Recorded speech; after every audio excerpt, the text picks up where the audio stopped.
শুভ সন্ধ্যা। যদিও একান্ত ঘরোয়া এবং একদম কোনো আনুষ্ঠানিকতা বিহীন আজকের এই রবীন্দ্র স্মরণ আমাদের, তবুও খানিকটা এইরকম মাইক্রোফোন এবং এই সুবিধাগুলি রাখা এই জন্য যেন আরো অনেক মানুষকে এই সূত্রে একই সঙ্গে সংযুক্ত করে নিতে পারি আমাদের আজকের এই আয়োজনের ভেতরে। যুক্তর পক্ষ থেকে সবাইকে শুভেচ্ছা। 22শে শ্রাবণ এমন একটা দিন, আরো অনেকগুলি দিনের মতো বাঙালির জীবনে, যেটি শুধুমাত্র এই শব্দ দুটি 22শে শ্রাবণ উল্লেখ করাই বোধ করি যথেষ্ট। যেমন 25শে বৈশাখ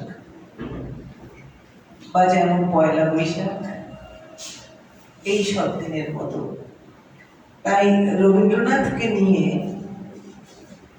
কোনো আলাদা করে তাকে উপস্থাপনের প্রয়োজন আমাদের প্রজন্ম পর্যন্ত অন্তত খুব বোধ করি নেই।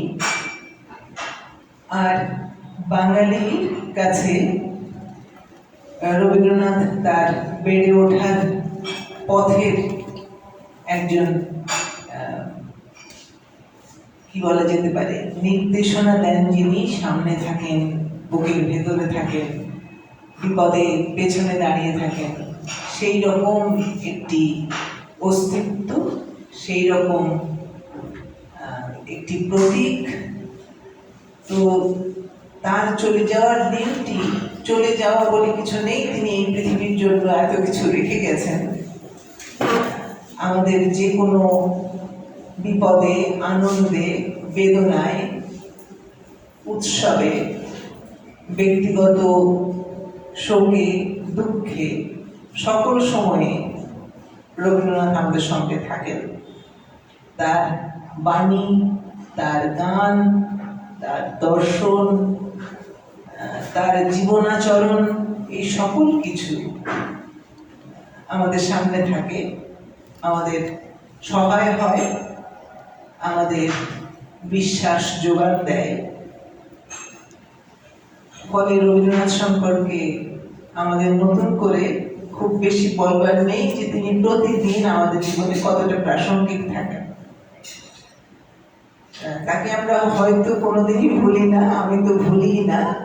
আমি মনে করি যে বাঙালি মাত্রই তাকে মনে রাখেন সবসময়।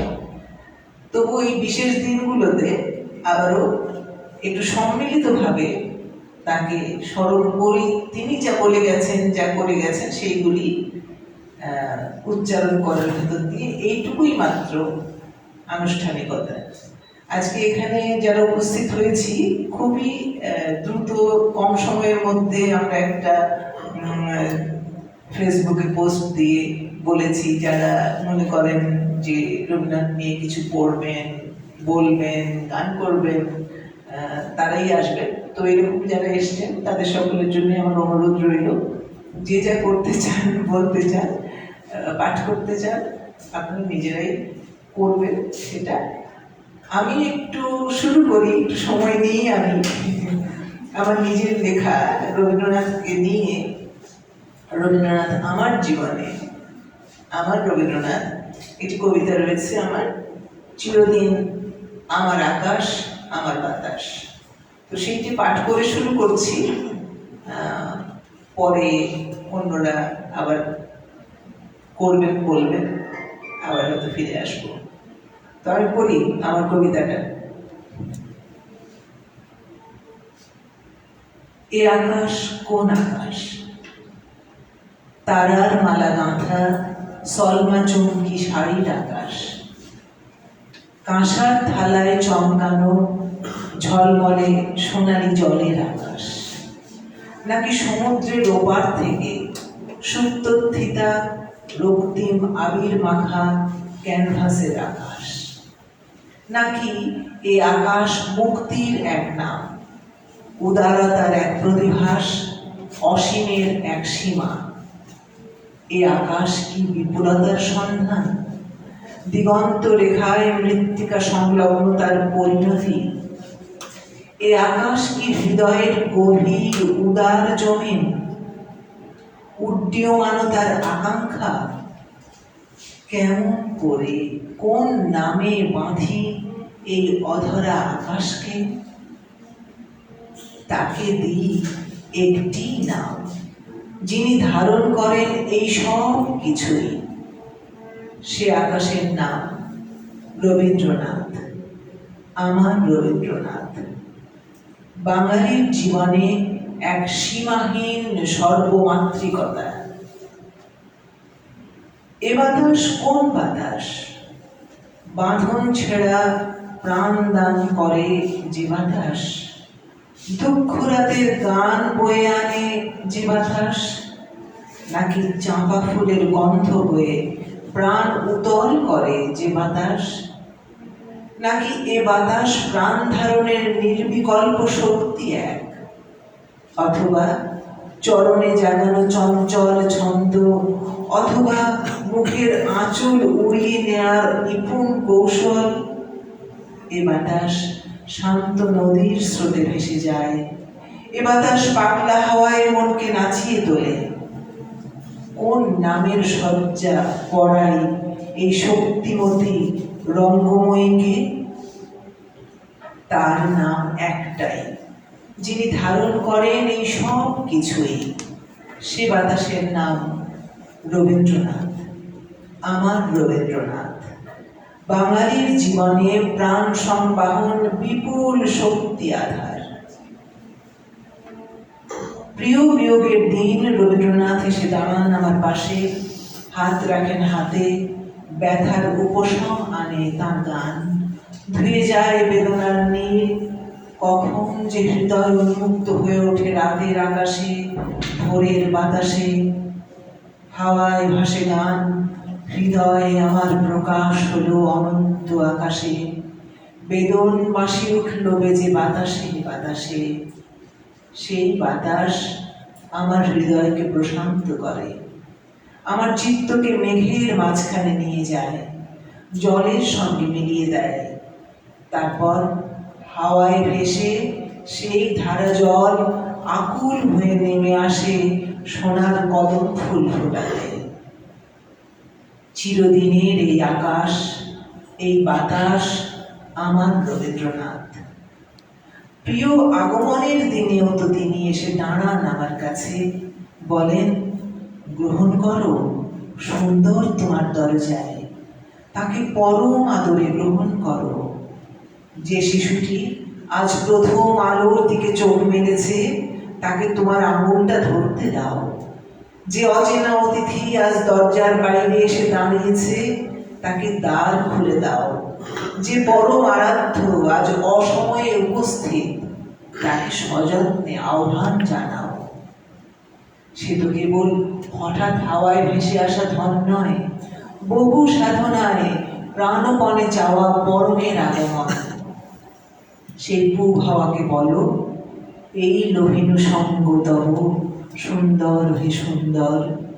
ধন্য হলো অঙ্গ মম, পূর্ণ হলো অন্তর। তারপর সেই সুন্দরের হাত ধরে, অচেনার হাত ধরে বেরিয়ে পড়ো বিশ্বজগতে। সুনীল আকাশের নিচে নিজেকে মুক্তি দাও। বলো, আমার মুক্তি আলোয় আলোয় এই আকাশে। চিরদিনের এই আকাশ, এই বাতাসই তো আমার রবীন্দ্রনাথ।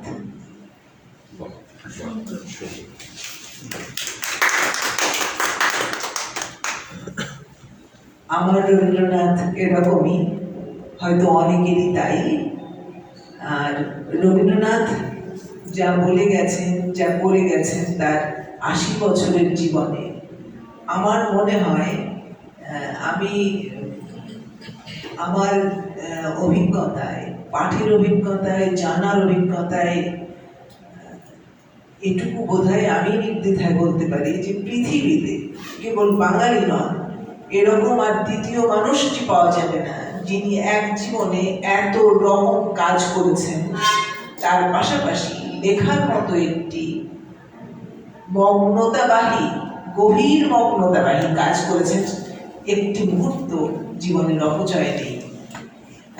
সে অপচয় বলতে কি বোঝায় সেটা ভিন্ন প্রশ্ন। যিনি গান তৈরি করেন, গান করেন, তিনি এই যুদ্ধ বিগ্রহময় পৃথিবীকে কি করে শান্ত করা যায় সেটি ভাবেন। তিনি তৃণমূলে সাধারণ মানুষ, জমিদারের প্রজা কি করে আরো শান্তিতে জীবনযাপন করতে পারে সেইটি নিয়ে ভাবেন। তিনি শিক্ষা সংগঠন গড়ে তোলেন। এই রকমের সাংগঠনিক দক্ষতা, এই রকমের সৃজনশীলতা আমার মনে হয় না যে এই পৃথিবীতে আসলে দ্বিতীয় মানুষটি খুঁজে পাওয়া সম্ভব হবে। অনেক তার নিজের নিজের ক্ষেত্রে অনেক গুণী, অনেক বিশিষ্ট, অনেক মহৎ মানুষ এই পৃথিবীতে জন্ম নিয়েছেন, কিন্তু একজন মানুষের ভেতরে এত মাতৃকতা, একজনে এত বহুজন, এ আমার অভিজ্ঞতায় আমি রবীন্দ্রনাথ ছাড়া কাউকে দেখি না ইতিহাসে। আমি জানি না আপনার কারো যদি মনে হয়, সবই হয়তো কথা, আমার এরকমই মনে হয়। তাই আজকে আমাদের এই আয়োজনটা শিরোনাম এইরকম যে রবীন্দ্রনাথ একজন, বহুজন। আমরা একটু চেষ্টা করবো যে রবীন্দ্রনাথের এই নানান দিকের মধ্যে থেকে দু একটি দিক নিয়ে আজকে তার লেখা থেকে একটু পড়বার। তো আমি এখন অনুরোধ জানাই যে আজকে আপনাদের মধ্যে থেকে কে একটু রবীন্দ্রনাথ পাঠ করবেন। প্রথমে প্রতীক ভাই, আপনি এসছেন অনেকক্ষণ, আপনি যদি শুরু করেন তো সেটা বেশ আমার মনে হয় ঠিক হবে। রবীন্দ্রনাথ থেকে পাঠ না করে আবার নিজের থেকে একটু পাঠ করি, ঠিক আছে, সেটা আমাদের সহজ হবে। আপনি এখানে চলে আসুন অথবা একটু আসতে যাবে না, এই পাশে মাইকটা এটা দেখো যাবে না, যাবে যাবে।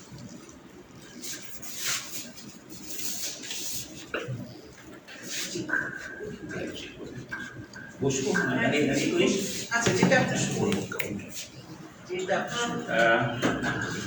আমার একটা কবিতা, এটার নাম 25শে বৈশাখ। শুধু 25শে বৈশাখ আর 22শে শ্রাবণে নয়, শয়নে স্বপনে আর জাগরণে প্রতিনিয়ত তুমি আসীন থাকো আমার হৃদয়ে জুড়ে।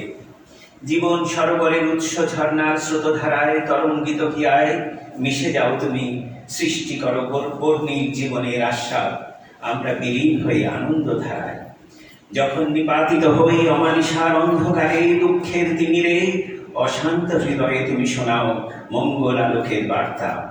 সুখের মাঝে তোমায় দেখি, দুঃখেও পাই প্রাণ ভরে। শৈশবের প্রেরণা, যৌবনের বাঁধ ভাঙা উচ্ছ্বাস, বার্ধক্যে নবীনের ছোঁয়া।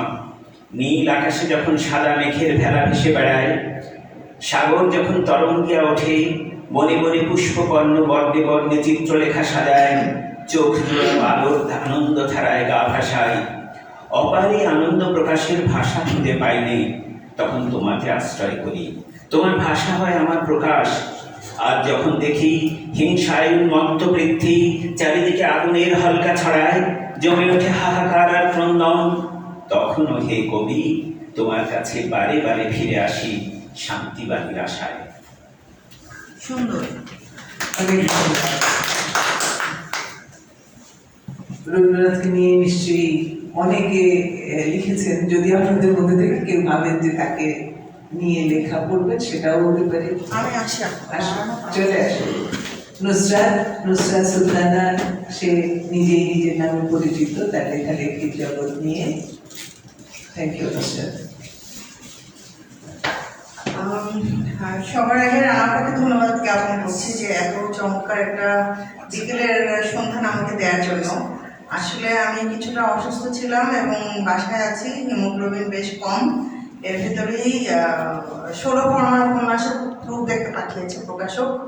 তো ওই প্রুফ দেখতে দেখতে আমি ঝাড়াপালা এমন সময় আবার এই আয়োজনের খবর, আমি বললাম আমি তো যাবই, আমি আর প্রুফ দেখবো না, আমি গিয়ে বরং রবীন্দ্রনাথকে দেখে আসি। তো সেই সুযোগ লুফে নিয়ে আমি চলে এসেছি। প্রথমে আমি নিজের একটা কবিতা পড়ছি কবিগুলোকে উৎসর্গ করে, তারপরে আমার প্রিয় কবিতা নির্ঝরের স্বপ্নভঙ্গ করব। কবিতার নামই হচ্ছে কবিগুরু। তোমার আকাশে উড়বার ডানা কইগুরু, সমাজ, সভ্যতা, রাষ্ট্র, আইন, প্রেম, প্রণয় কোথায় নেই তুমি? অর্থ ব্যবস্থা, কৃষকের চাষাবাদ, সব ক্ষেত্রেই উজ্জ্বল নক্ষত্রের মতোই বিরাজমান তুমি। একটা জীবন কাটিয়ে দেওয়া যায় কেবল তোমার গান শুনে। বাংলা সাহিত্যের সার্থক ছোট গল্পের রূপকার তুমি। মানুষ আর স্রষ্টার প্রেম সে তো তুমিই শেখালে। তুমি বাঙালি আর বাংলা সাহিত্যকে এনে দিয়েছ বৈশ্বিকতা। তোমার কাছে বাঙালি হিসেবে আমার আজন্মের দিন। এইবার হচ্ছে আমি নির্ঝরের স্বপ্নভঙ্গে যাচ্ছি। আমার মোবাইলের মধ্যেই হচ্ছে ২,৫০০ কবিতা নিয়ে ঘুরে বেড়াই, তো সেইখানে যাচ্ছি। সরি, একটু সময় লাগছে। তার আগে একটু বলি যে নির্ঝরের স্বপ্নভঙ্গ নিয়ে এই কথাগুলো হয়তো আমরা অনেকে জানি, আবার অনেকে হয়তো জানি না। যেমন কাদম্বরী দেবী বা নতুন বৌঠান রবীন্দ্রনাথকে সবসময় বলতেন ঠোঁট উঠে, পারলে বিহারীলালের মতো লিখে দেখা হতো, দেখি তো বিহারীলালের মতো লিখো তো। তো যেদিন হচ্ছে রবীন্দ্রনাথ এই নির্ঝরের স্বপ্নভঙ্গ লিখছেন না, উনি বলছেন একটার পর একটা উনি পংক্তি বলে যাচ্ছেন। তো কাদম্বরী দেবী বলছেন যে ঠাকুরপো তুমি যা বলছো তা কি কবিতা? তো কবিগুরু বলছেন যে নতুন বৌঠান আমি আসলে জানি না, আমি আমার ভিতরে মহাকালের মহাসমুদ্রের ডাক শুনতে পাচ্ছি। তো সেই যে নির্ঝরের স্বপ্নভঙ্গের যে সমস্ত বৈশ্বিক পাহাড়, সমুদ্র, প্রকৃতিকে একাকার করে মানুষের ভেতরে নিয়ে আসার যে আনন্দ, মানে এই কবিতা আমাকে ভীষণ রকম উদ্বেলিত করে। এবং আমি যখন কোনো কারণে একটু বিমর্ষ থাকি আমি বারবার নির্ঝরের স্বপ্নভঙ্গের কাছে ফিরি, যে না আসলে প্রকৃতির যদি মানুষ নিজের ভিতরে যদি ধারণ করা যায়, পৃথিবীতে দুঃখ, কষ্ট এগুলো আসলে তখন ক্ষুদ্র এবং তুচ্ছ হয়ে যায়। পৃথিবীটা এবং এই মানুষের জন্মটা মূলত আনন্দের, এবং সেই আনন্দের সাথে, সেই গভীর আত্মিক আনন্দের সাথে আমাদেরকে রবীন্দ্রনাথ পরিচয় করিয়ে দিয়ে গেছেন যে কোনো কিছুই হচ্ছে আমার আনন্দকে শেষ করে দিতে পারবে না। আমি মানুষ হয়ে জন্মেছি, প্রকৃতি আমার সাথে আছে, আমি আসলে যতদিন বাঁচবো আনন্দ আমার যাপনের অনুষঙ্গ, আমি আনন্দেই বাঁচব। তো আর কথা না বলি, আমি কবিতাটা পড়ার চেষ্টা করি।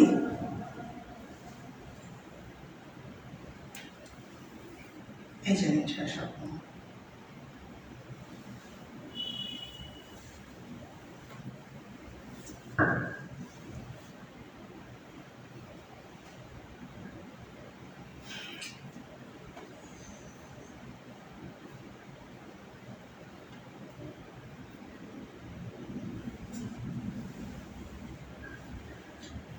আজির প্রভাতে রবির কর, কেমনে বসিল প্রাণের পর, কেমনে বসিল গুহার আধারে প্রভাতে পাখির গান।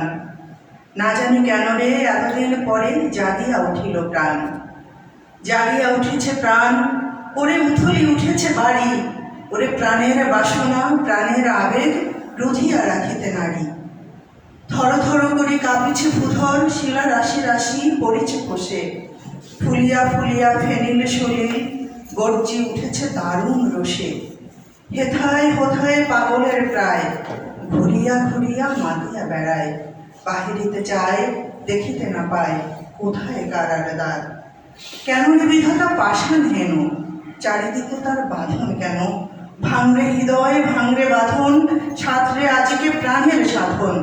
লহরীর পরে লহরী তুলিয়া আঘাতের পরে আঘাত কর, মাতিয়া যখন উঠেছে পরাণ, কিসের আধার কিসের পাষাণ। উথলি যখন উঠেছে বাসনা, জগতে তখন কিসের রথ। আমি ভাঙিব করুণা ধারা, আমি ভাঙিব পাষাণ কারা, আমি জগৎ প্লাবিয়া বেড়াবো গাহিয়া আকুল পাগল পাড়া। কেশ এলাইয়া ফুল কুড়াইয়া রামধনু আঁকা পাখা উড়াইয়া, রবির ছাসি ছড়াইয়া দিবরে পরাণ ঢালি। শিখর হইতে শিখরে ছুটিব, ভূধর হইতে ভূধরে লুটিব, হেসে খল খল গে কল কল তালে তালে দিব তালি। এত কথা আছে, এত গান আছে, এত প্রাণ আছে মোর, এত সুখ আছে, এত স্বাদ আছে, প্রাণ হয়ে আছে ভোর।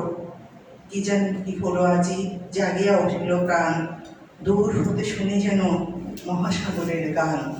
ওরে চারিদিকে মোর একই কারাগার ঘোর, ভাঙ ভাঙ ভাঙ কারা, আঘাতে আঘাতে কর, ওরে আজি কি গান গেয়েছে পাখি, এসেছে রবির কর।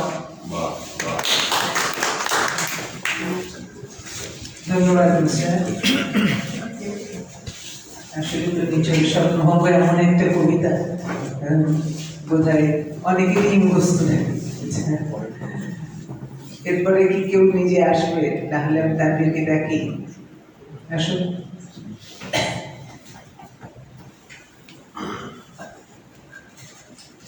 আমি ওর পুরো নাম বলি মইনুল তানভীর। আর কবিতা পড়বে নাকি একটু পাঠ করবে? না, কবিতা। শুভ সন্ধ্যা। কবিতার শিরোনাম আমি।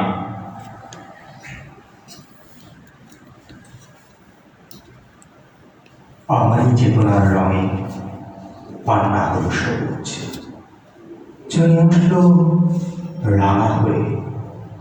আমি চোখ মেললুম আকাশে, জ্বলে উঠল আলো পূবে পশ্চিমে। গোলাপের দিকে চেয়ে বললুম, সুন্দর সুন্দর হল সে।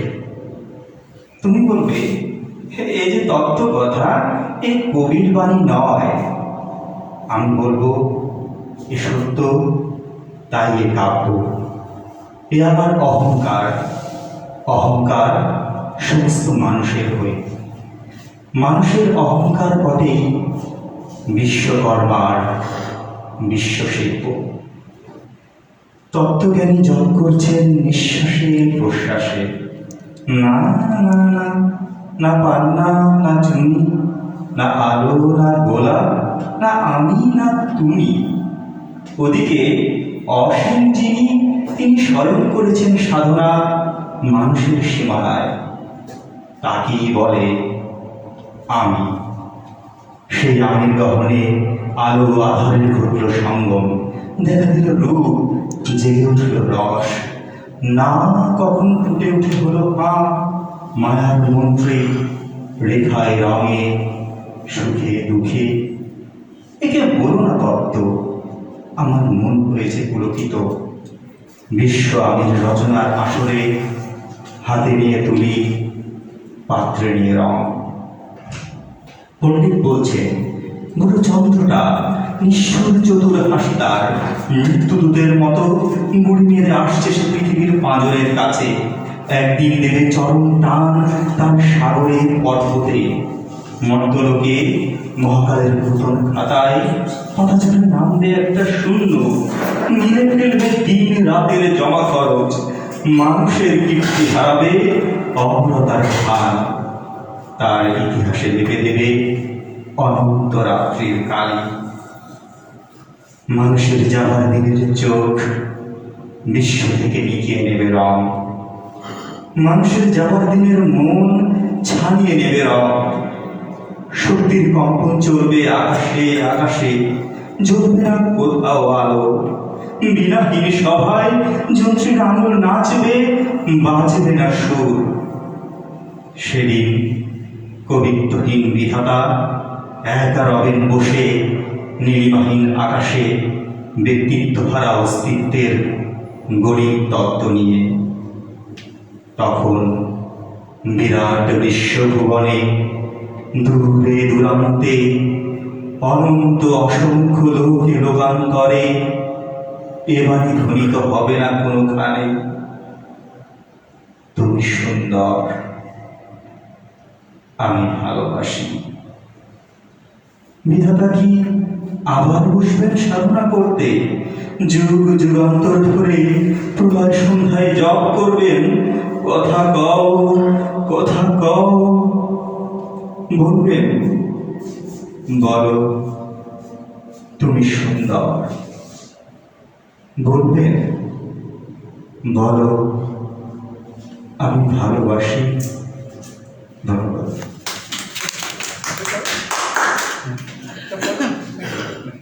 একটাই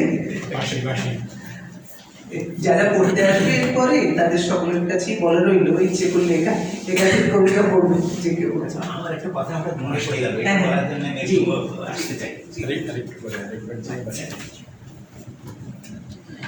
আজকে যখন আমি এই অনুষ্ঠানের জন্য আসছি, এক মহিলাকে জিজ্ঞেস করলাম তুমি যাবে আমার সাথে, তো বলে আমি তো আমন্ত্রিত নই।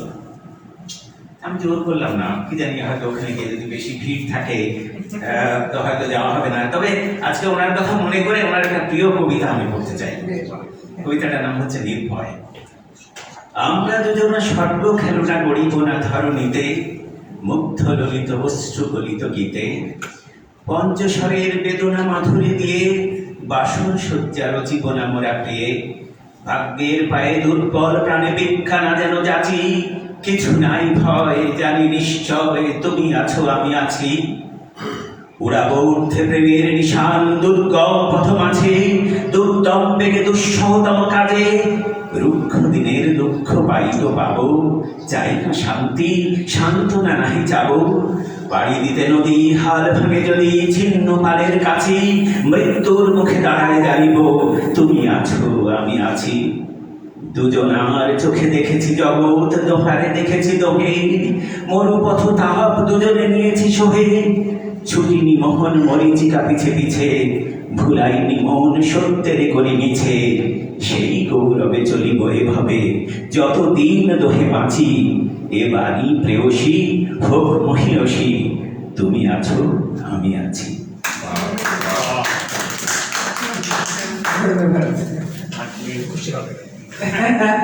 আমি এই মহিলার জন্য বললাম। এই কথা শুনে উনি এসে যখন বলেছেন যে আসেননি, তার আমন্ত্রণ আছে কিনা এই দ্বিধার কারণে, তো আমি তাকে ওনার মাধ্যমে বলেছি, এখনো বলছি, স্থায়ী আমন্ত্রণ দিয়ে রাখছি তাকে সকল অনুষ্ঠানে যেন চলে আসে। আসো, চলে আসো বাবা। কবিতা পড়বে, তাই তো? আমিনুর রশিদ বাবুল। শুভ সন্ধ্যা। আমার নাম আমিনুর রশিদ। আমি আবৃত্তিকার নই এবং এই গুণীজনের এরকম গুণীজনের মাঝে আমি জীবনেও কখনো পড়িনি, আজকে হচ্ছে। কবিতার নাম ঝড়ের দিনে। এটা আশ্বিনের লেখা, কিন্তু এখানে মেঘ বৃষ্টি ঝড় এগুলো আছে, সো শ্রাবণের সাথে খুব একটা অমিল হয় না। কবিতার নাম ঝড়ের দিনে।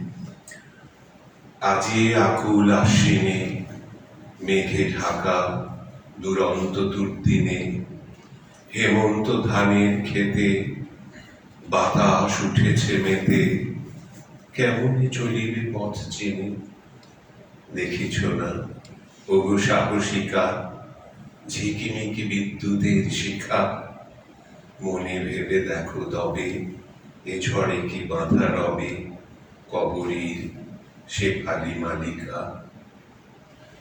আজিকার এমন ঝঞ্ঝায় নূপুর বাঁধে কি কেহ পায়, যদি আজি বৃষ্টি জল ধুয়ে দেয় নীলাঞ্চল। গ্রামপথে যাবে কি লজ্জায়। হেউতলা শোনো কথা শোনো, দুয়ার কি খোলা আছে কোনো। এ বাঁকা পথের শেষে মাঠ যেথা মেঘে মেশে, বসে কেহ আছে কি এখনো। আজ যদি দ্বীপ জালে দাঁড়ে, নিবে কি যাবে না বারে বারে। আজ যদি বাজে বাঁশি, গান কি যাবে না ভাসি। আশ্বিনে অসীম আধারে, মেঘ যদি ডাকে গুরু গুরু, নৃত্য মাঝে কেঁপে ওঠে উরু। কাহারি করিবে রোষ, কার পরে দিবে দোষ। পক্ষ যদি করে দুরু দুরু, যাবে যদি মনে ছিল নাকি। আমারে নিলে না কেন ডাকি। আমি তো পথেরই ধারে, বসিয়া ঘরের দ্বারে। আনমনে ছিলাম একাকী। কখন প্রহর গেছে বাজি, কোনো কাজ নাহি ছিল আজি। ঘরে আসে নাই কেহ, সারাদিন শূন্য গেহ। বিলাপ করেছে তরুরাজি, যত বেগে গরজিত ঝড়। যত মেঘে ছাইত অম্বর, রাত্রে অন্ধকারে যত পথ অফুরান হতো, আমি নাকি করিতাম ডর। বিদ্যুতের চমকানি কালে এ বক্ষ নাচিত তালে তালে, উত্তরে উড়িত মম উন্মুখ পাখার সম, মিশে যেত আকাশে পাতালে তোমায় আমায় উত্তর। সে যাত্রা হইত ভয়ঙ্কর, তোমার নুপুর রাজি প্রলয়ে উঠিত বাজি, বিজুলি হানিত আঁখি পর। কেন আজি যাও একাকিনী, কেন পায়ে বেঁধেছ কিঙ্কিনী, এ দুর্দিনে কি কারণে পড়িল তোমার মনে বসন্তের বিস্মৃত কাহিনী। ধন্যবাদ। তুমি এত বড় একখানা কবিতা মুখস্থ পড়ে গেলে তারপর তুমি যদি বলো যে তুমি কবিতা পড়ো একদম, তাহলে তাই। একেবারে মেনে নেওয়া যাচ্ছে না। পড়ি কিন্তু বিদগ্ধ জনের মাঝে কখনো পড়ি না। আপনি খুবই চমৎকার করেছেন। যারা উপস্থিত হয়েছেন তাদের অনেকেই নিশ্চয়ই এখানে আসবেন এবং পড়বেন অথবা গান করবেন অথবা যার যা মনে হয়। রবীন্দ্রনাথ বললেই তো আমরা প্রথম পরিচয় বলি কবি রবীন্দ্রনাথ, পৃথিবীর বিশ্বকবি রবীন্দ্রনাথ। নোবেলই পেলেন তিনি, কবি পরিচয়ে পরিচিত হয়ে গেলেন পৃথিবীর কাছে, প্রথম ধাক্কায় পৃথিবীর কাছে, পৃথিবীর সঙ্গে তার যে পরিচয় হলো। তো তারপর থেকে আসলে রবীন্দ্রনাথ সারা পৃথিবীতে ঘুরে বেরিয়েছেন। প্রধানত শান্তিনিকেতনের জন্য একটা তহবিল সংগ্রহ উদ্দেশ্য ছিল বটে, কিন্তু আসলে শান্তির বার্তা নিয়ে গেছেন পৃথিবীর সেই প্রথম বিশ্বযুদ্ধকালে, দ্বিতীয় বিশ্বযুদ্ধের ঠিক আগের মুহূর্ত, ওই সময়টায় বিক্ষুব্ধ সময় রবীন্দ্রনাথ দেশে দেশে গেছেন এবং শান্তির বার্তা নিয়ে গেছেন। তাকে দেখে লোকের মনে হতো কবি মানে সাধু সন্ত। তাকে দেখে অনেক মানুষের অনেক অভিজ্ঞতার বিবরণ সারা পৃথিবীতে অসংখ্য অজস্র গ্রন্থে লিপিবদ্ধ হয়েছে। তার সময়ে আসলে তিনি একটা কিরকম যে একটা ফেনোমেনন বলে, কিরকম যে একটা উদাহরণ হিসেবে পৃথিবীর সামনে ছিলেন, এটি বোধহয় আজকের দিনে এসে মানুষের পক্ষে অনুমান করা, বিশেষ করে এই ডিজিটাল যুগে যখন সারা পৃথিবী এক মুহূর্তে হাতের মুঠোয় আসে, ওইটা বোঝা কঠিন যে কি করে তিনি দেশে দেশে গেছেন এবং কি বিপুল সংবর্ধনায় সংবর্ধিত হয়েছেন। শুধু কবি হিসেবে নন, তিনি শান্তির যে বার্তা নিয়ে গেছেন সেটাও, একজন কবি এসছেন, একজন কবি যাকে একবার ছুঁতে পারলে মনে হয়েছে যেন একজন সাধুকে, একজন সন্তকে স্পর্শ করা হলো। এইরকম ছিল মানুষের তার প্রতি অনুভূতি, উপলব্ধি। তো এইরকম পৃথিবীর বহু দেশে রাষ্ট্রপ্রধানদের সঙ্গে, বহু দেশের বিশ্ববিদ্যালয় থেকে তিনি শান্তিনিকেতনের জন্য সংগ্রহ করে এনেছেন বিদ্বান পণ্ডিতদের, যারা এসে আমাদের বাঙালি এই অঞ্চলে তাদের এই সমস্ত পাণ্ডিত্য দিয়ে এখানে মানুষ তৈরি করেছেন। তো এই সব দীর্ঘকাল চলেছে, যার অনেক কিছুই আসলে আমরা আলোচনায় আনি না। অনেক বেশি রবীন্দ্রনাথের গানে আমরা এত মগ্ন থাকি যে প্রধানত বোধহয় রবীন্দ্রনাথের গান নিয়েই আমরা আজকাল বেশি থাকি নিমগ্ন, আর তার কবিতা নিয়ে।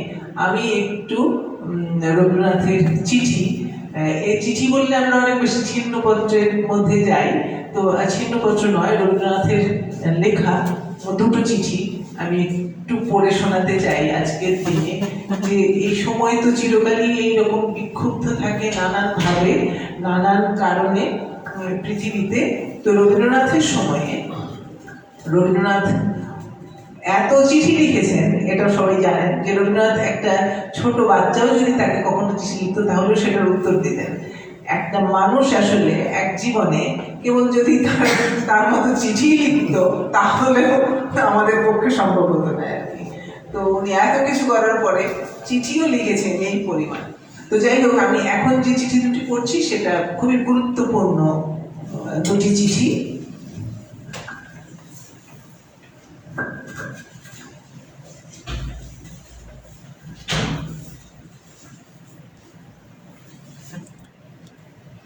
এই প্রথম চিঠিটি উনি লিখেছেন আমেরিকার প্রেসিডেন্ট, ডেমোক্র্যাট দলের প্রেসিডেন্ট ছিলেন উড্রো উইলসন। উড্রো উইলসনের নাম আমরা হয়তো জানি সবাই। এটা গত শতাব্দীতে 1913 থেকে 21 এই সময়টায় তিনি ছিলেন আমেরিকার প্রেসিডেন্ট। তো রবীন্দ্রনাথ এই সময় নানান দেশে যাচ্ছেন, সারা পৃথিবী ভ্রমণ করছেন। তো তখন ওনার আমেরিকা যাওয়ার কথা, ওই সময়টায় যাওয়া প্রায় ঠিকঠাক হয়ে গেছে, উনি রওনাও দেবেন। সেই রকম একটা সময়ে উনি জানতে পারলেন, তাকে সংবাদ দেয়া হলো যে, এটা 1918 সালের কথা, সংবাদ দেওয়া হলো যে একটা মামলা দায়ের করা হয়েছে আমেরিকাতে এবং সান ফ্রান্সিসকোতে, যে ব্রিটিশ সরকারের বিরুদ্ধে ষড়যন্ত্র করা হচ্ছে। তখন তো আমরা ব্রিটিশ কলোনির অধীন এই অঞ্চল ভারত, তো ব্রিটিশ সরকারের বিরুদ্ধে একটা ষড়যন্ত্র করা হয়েছে এবং সেইখানে যে কজনকে এই আসামি করা হয়েছে তার মধ্যে তারও নামটি আছে, মামলাটি চলছে সান ফ্রান্সিসকোতে। এইটি শুনে উনি এত বিচলিত হলেন যে উনি ওনার যাওয়াটা তখনই বাতিল করলেন এবং তারপরে তিনি সেই সময়ে প্রেসিডেন্ট উড্রো উইলসনকে এই চিঠিটি লিখলেন। চিঠিটি পড়ছি।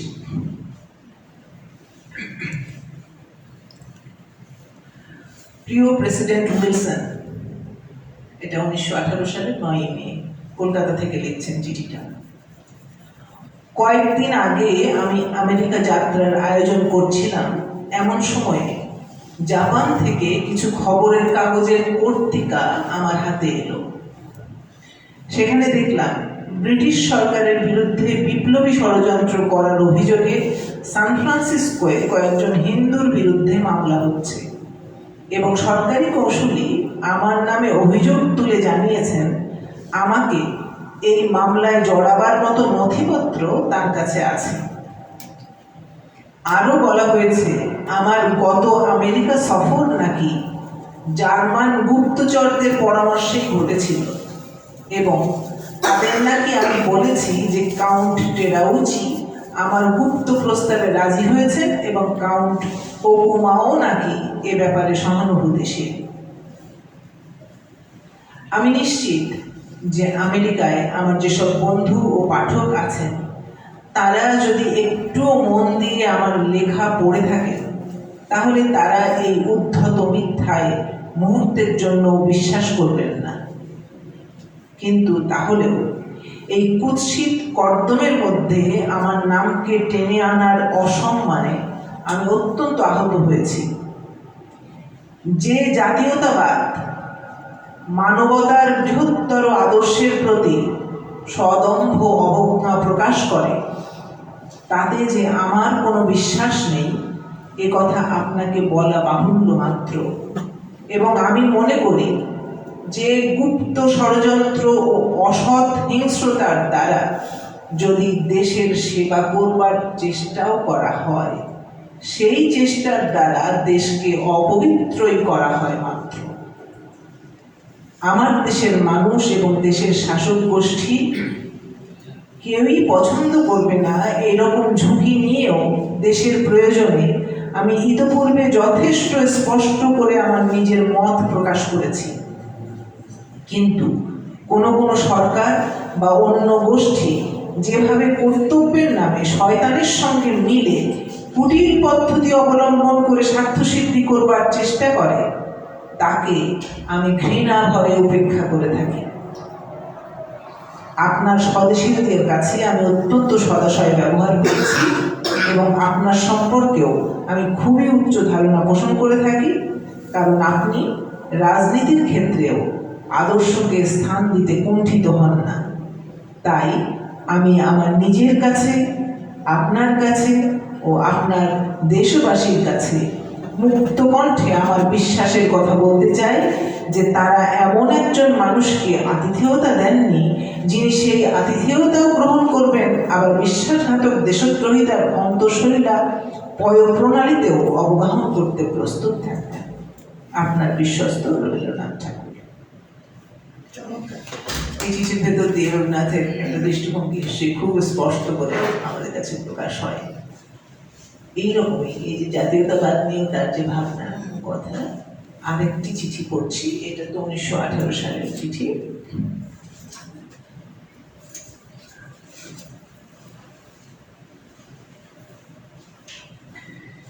এই চিঠিটি তিনি লিখছেন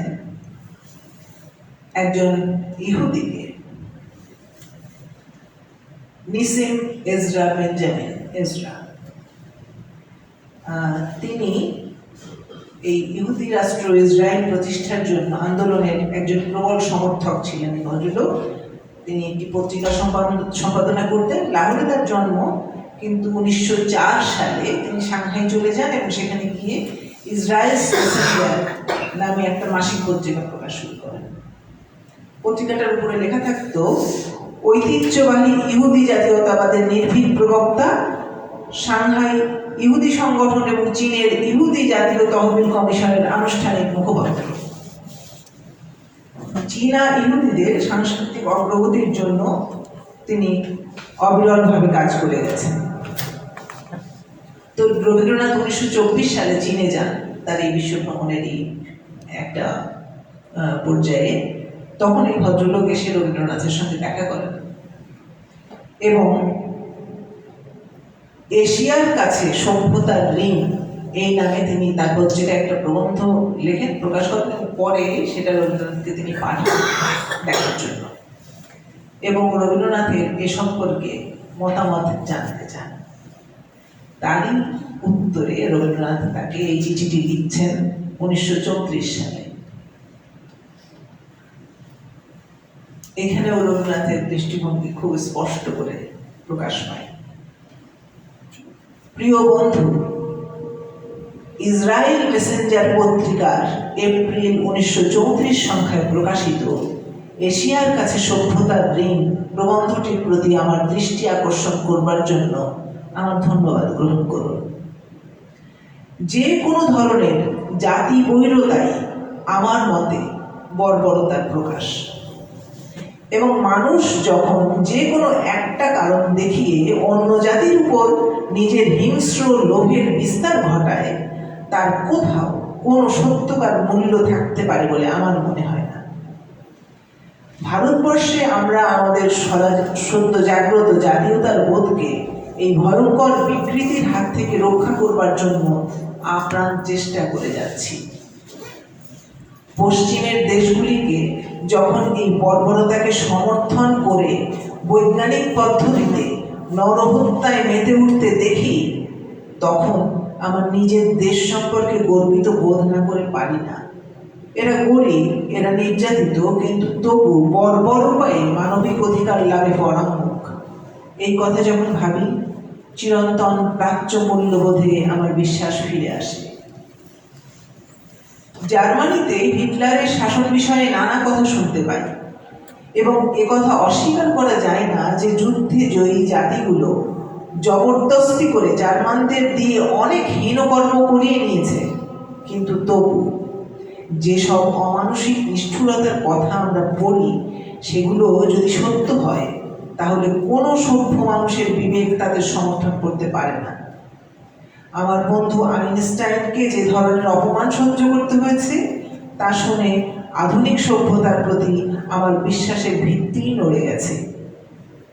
এই আশা করে সান্ত্বনা পাই যে মর্ততায় ঘুরে করা হয়েছে কাজটা। জার্মানদের মতো গুণী জাতির পক্ষে ঠান্ডা মাথায় এই কাণ্ডটা করা সম্ভব নয়। সারা জীবন ধরে আমি প্রতিবাদ করেছি অন্ধ পক্ষপাতের বিরুদ্ধে, যা মানুষকে মানুষের থেকে পৃথক করে দেয়।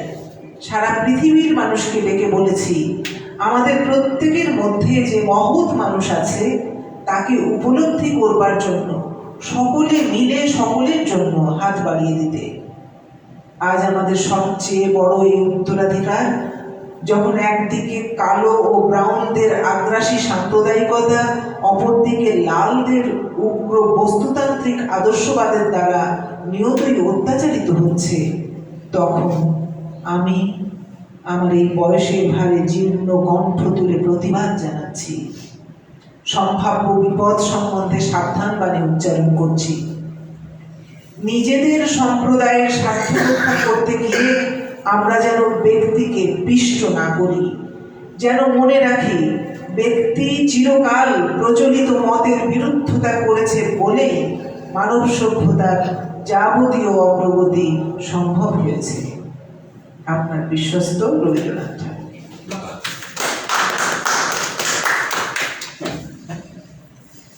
রবীন্দ্রনাথের আসলে এই যে দৃষ্টিভঙ্গি, এগুলো তার নানান লেখার মধ্যে তিনি তো নানানভাবে প্রকাশ তারপরে করেছেন। মোল্লারা কত দোষ দেয়। হ্যাঁ, তখন ভারতবর্ষও দিয়েছে, তখন তার ভারতবর্ষও দিয়েছে। কখনোই অপ্রাসঙ্গিক হয় না। হ্যাঁ, সেটাই। মানে সবসময় বিখ্যাত হওয়ার জন্য রবীন্দ্রনাথকে নিন্দা করার সর্বশ্রেষ্ঠ উপায় যে একেবারে রবীন্দ্রনাথকে নিন্দা করে আমি বিখ্যাত হয়ে যাবো। তো আমরা এবারে একটু আবার রবীন্দ্রনাথের অন্য কিছু নিয়ে কে কে কে কে বাবু পড়বে কিছু? আসুন, কবিতা পড়ো। আসুন, কি বাবু পড়বে নাকি? পড়বে? আসুন। হ্যাঁ, নিশ্চয়ই। শেখ ফিরোজ আহমেদ। বাবু তোমার নিজের কবিতা পড়বে না রবীন্দ্রনাথ? রবীন্দ্রনাথ পড়বে।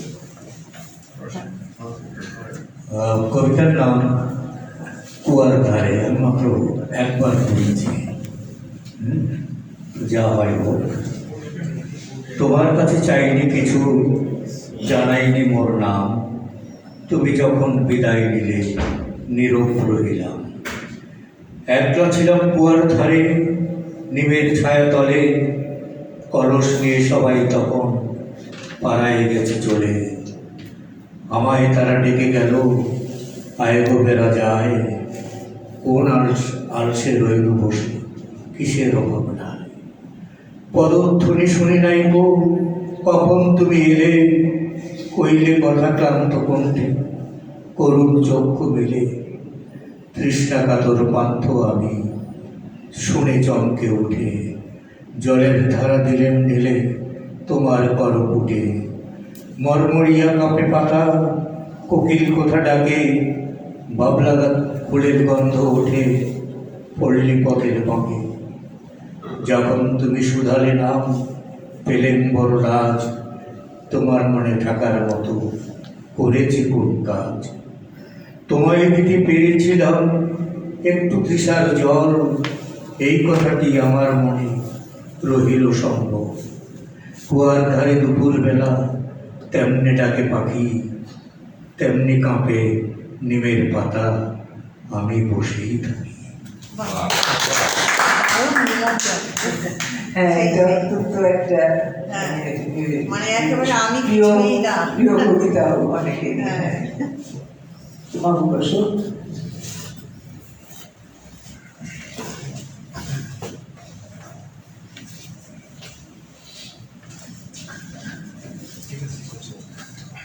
আমি একবারে অপ্রস্তুত অবস্থায় আসছি, মানে কবিতা পড়ব এমন কোনো প্রস্তুতি ছিল না। অপ্রস্তুতটা বেশি ভালো করছে আপনি।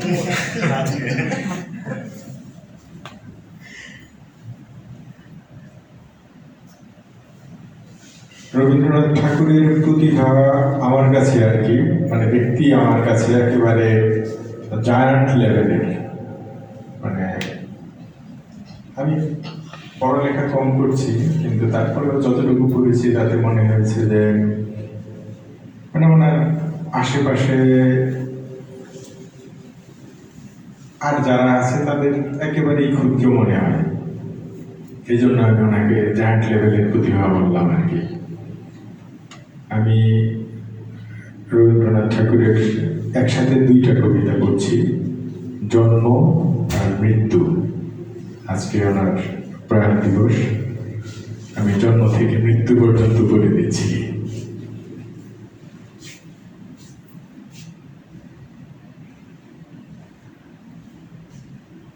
জীবনের সিংহদ্বারে বসিল যে ক্ষণে, এ আশ্চর্য সংসারের মহানিকেতনে।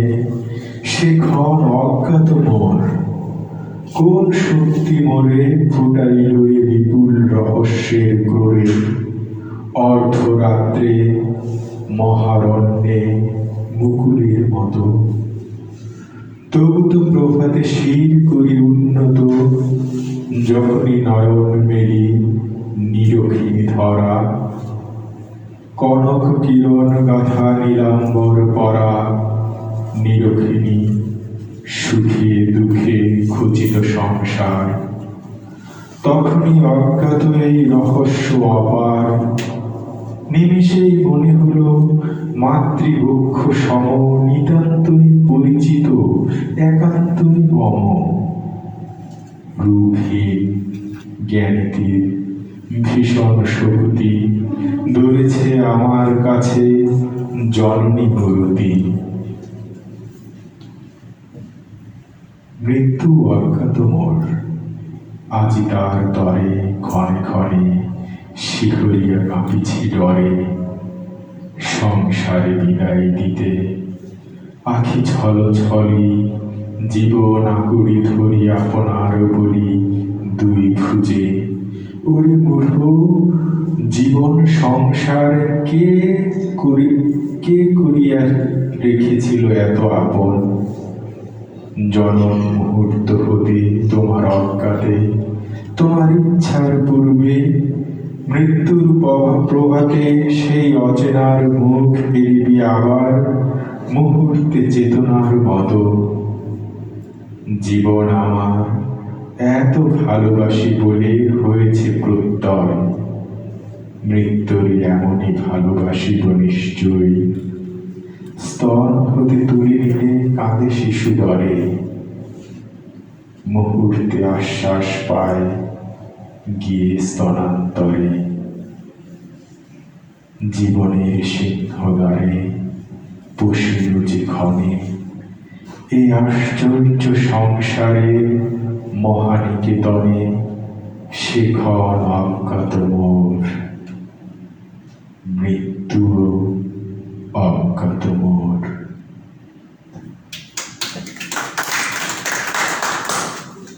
ধন্যবাদ বাবু।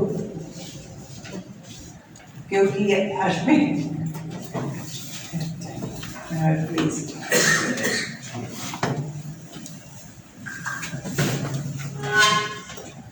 না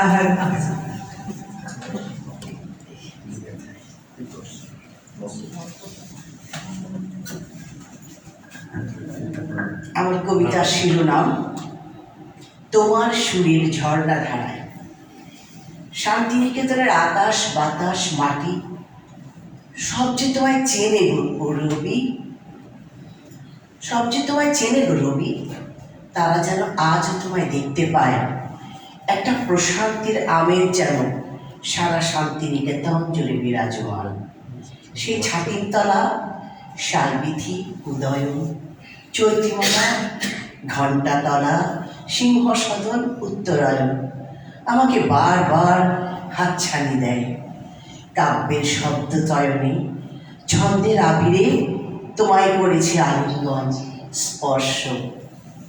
একাকার হয়ে গেছে নির্মলতার সুধারসে। তোমার সুরের ঝর্ণা ধারায় করেছি অবগাহন। কখনো উদাস দুপুরের একাকিত্বের দংশনে অজান্তে হারিয়ে গেছি ভাবনার আলপথে। উদাসী হাওয়ার সাথে আমার বিস্ময়, আমার অতৃপ্ততা আমার চেতনাকে বারবার জাগ্রত করে দেয়।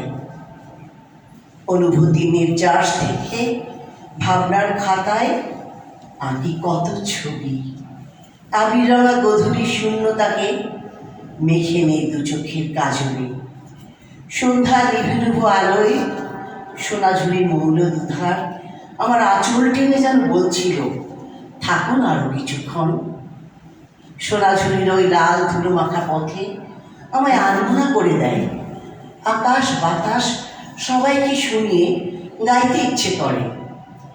দাঁড়িয়ে আছো তুমি আমার গানের পারে,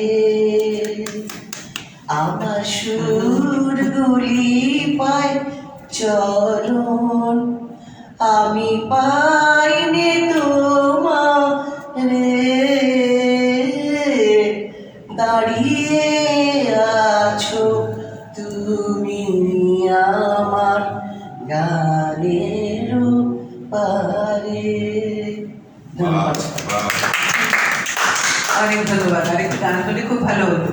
রবীন্দ্রনাথ নিয়ে কথা হবে আর গান হবে না। আচ্ছা সে কি কথা? আচ্ছা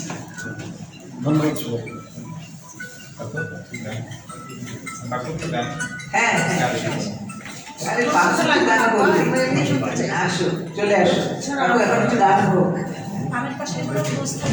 কোনো প্রস্তুতি দরকার নেই একদম চলে আসো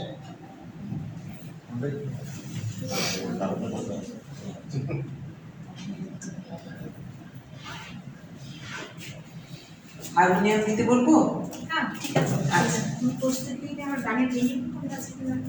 আমি গীত বিধান দিতে পারি হ্যাঁ পারবো আমার টেবিল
রবীন্দ্রনাথকে নিয়ে কথা হবে গান হবে না এটা একদমই হয় না অসম্পূর্ণ থাকবে তাহলে সেই জন্য গান তো এখন হবে আবার পরে একটু নাহারের কাছ থেকে আমরা আরেকটু গান শুনবো আর এর মধ্যে আর কেউ যদি আসলেই এইখানে এসে কবিতা পড়তে চান গান গাইতে চান যা ইচ্ছে তাহলে আমার অনুরোধ রইল পরেই চলে আসতে তারপরে আমি রবীন্দ্রনাথের আরেকটি দিক যেটা আমার কাছে মনে হয় যে সাংঘাতিক গুরুত্বপূর্ণ দিক সেটা হচ্ছে রবীন্দ্রনাথের সেন্স অফ হিউমার এইরকম অসাধারণ সেন্স অফ হিউমার খুবই কম আমার মনে হয় যে পাওয়া যায় যে তার লেখার প্রতিটি বাক্যে প্রতিটি ছত্রে রবীন্দ্রনাথের হিউমার যেন প্র্যাকটিক্যাল লাইফও ভীষণ প্র্যাকটিক্যাল লাইফেও ভীষণ রঙ্গরসে রবীন্দ্রনাথকে নিয়েও যে কতজন লিখেছেন সত্যি এবং মানে একদম ব্যক্তিগত জীবনে যারা তাকে দেখেছেন পেয়েছেন ছোট বড় তাদের সকলের সঙ্গেই তার যে কথোপকথন তার আলাপচারিতা এইসবের ভেতর দিয়েও যে তিনি কিরকম একটা দুর্দান্ত সর্বক্ষণ হিউমারের প্রকাশ ঘটাতেন তার এই দারুণ বুদ্ধিমত্তার দিকটা কৌতুক প্রিয়তার দিকটা এটা নিয়েও অনেকে লিখেছেন রবীন্দ্রনাথের লেখায় তো আমার মনে হয় যে এটা একটা খুবই গুরুত্বপূর্ণ বৈশিষ্ট্য পাই আর কি আমরা তো আমি ওই সেই জন্য আজকে রবীন্দ্রনাথের একটা দুটো চিঠি ছোট্ট করে যেখানটায় খুব মজার কেমন করে লিখছেন উনি সেইটির মধ্যে পাওয়া যায় ওটা একটু পড়ে শোনাবো গান হোক তারপরে আর কেউ কবিতা পড়বে কিনা তাহলে সেটাও একটু ভেবে নিলে এর মধ্যে ভালো হয় আমি একটু চেষ্টা করছি আসলে অনেকদিন হয় গান করা হয় না এই যদ্যুকে আসবো অনেকদিন ধরে মনে করছি রানাপার অফিসে আসবো রানাপার সাথে তো দেখা হবে মানে ভাবতে পারি না যে আমি পৌঁছাইতে পারবো কিনা তো যাই হোক তো আসতে পারলাম এটা হচ্ছে আমার সবচেয়ে বড় মানে একটা আশা পূরণ হলো আমি চেষ্টা করছি গানটা করতে আজি প্রণমী তোমাকে চলে নাথ সংসার কাজে আজি প্রণমী তোমাকে চলে নাথ সংসার কাজে তুমি আমার নয়নে নয়ন লেখো অন্তর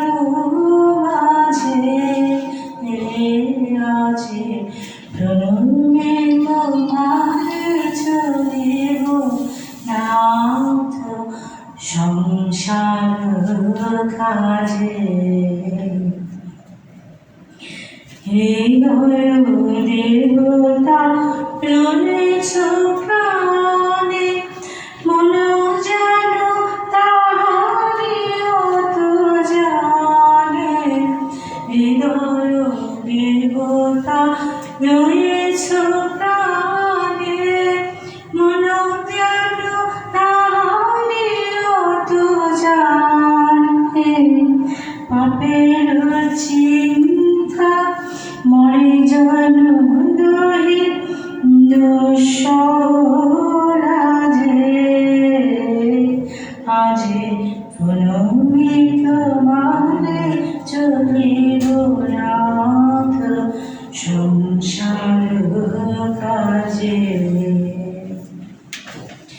সপর তবে সারা দিন মান শুনিয়া নাদে সঙ্গীত প্রাণ সবার সঙ্গে যেন বিরত তোমার সঙ্গ রাজে নিমেষে নিমেষে নয়নে বচনে সকল কর্মে সকল মননে নিমেষে নিমেষে নয়নে বচনে সকল কর্মে সকল মননে সকল হৃদয় তন্ত্রে যেন মঙ্গল বাজে আজে প্রণতি তোমারে চলিব নাথ সংসার কাজে তুমি আমার নয়নে নয়ন লেখো অন্তর মাঝে আজে প্রণমে তোমারে চলিব নাথ সংসার কাজে বাবা আরো আরো আরো চাই আরো একটা কোনো অসুবিধা নেই দম চুরি করে করো প্র্যাকটিস করা হয় না তো খুব সুন্দর হয়েছে। সে কি আমি তো এরকমই সুস্থ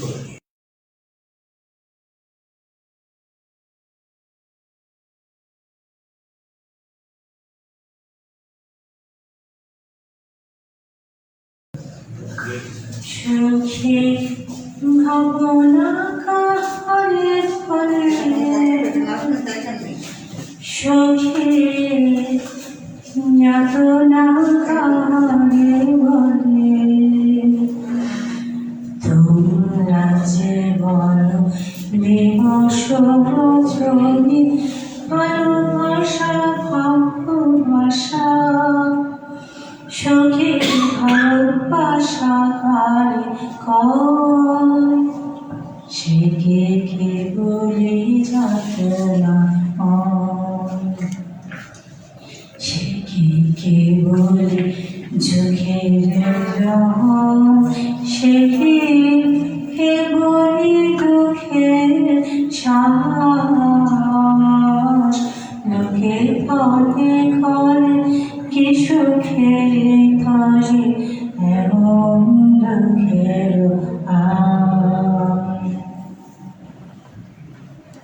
আমার চোখে তো সকলে শুভ সকলে নবী সকলে বিমল আমার চোখে তো সকলে শুভ সকলে নবী সকলে বিমল সুনীল আকাশ শ্যামল কানন বিষাদ যোজনা কুসুম কোমল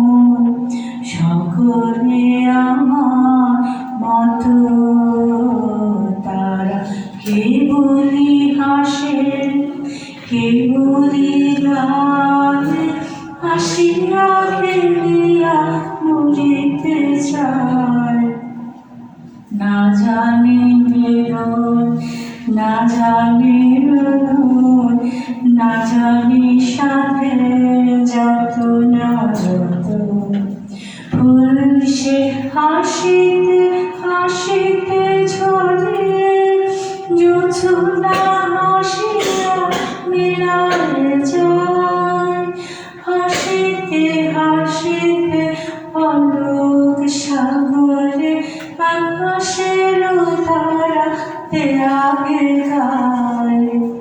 আমার মতন সুখী কে আছে আর সুখী আমার কাছে, সুখে গানের সুখে গান শুনিয়া তোদের জোড়াবে প্রাণ।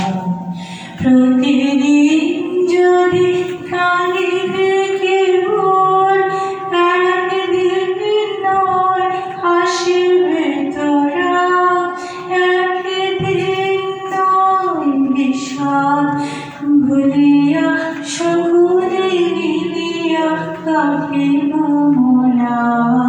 ভাবনা কাহারে বলে সুখে যাতনা কাহারে বলে। তোমরা যে বলো দিবস রজনী ভালোবাসা ভালোবাসা, সুখে ভালোবাসা করে গো। সে কি কেবলি যাতনা হয়, সে কি কেবলি চোখের জল, সে কি কেবলি দুঃখের শ্বাস। লোকে কাজে কর কি সুখের তরে এমন দুঃখের আশ।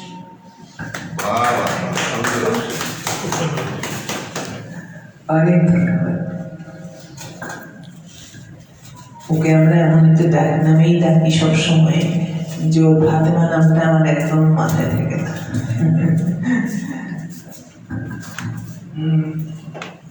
উঠবে না করবে? আসো হ্যাঁ নিশ্চয়ই।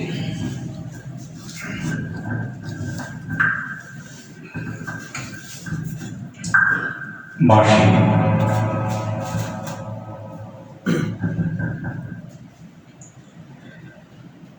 কিনু ঘোড়ার গলি, দোতলা বাড়ির লোহার গড়াবে দেওয়া একতলা ঘর, পথের ধারে লোনাধারা দেওয়ালেতে মাঝে মাঝে ধসে গেছে বালি, মাঝে মাঝে শাঁকা পড়া দাগ। মার্কিন ধানের পাকা একখানা ছবি শিক্ষিকাদা গণেশের দরজার পরে আটা।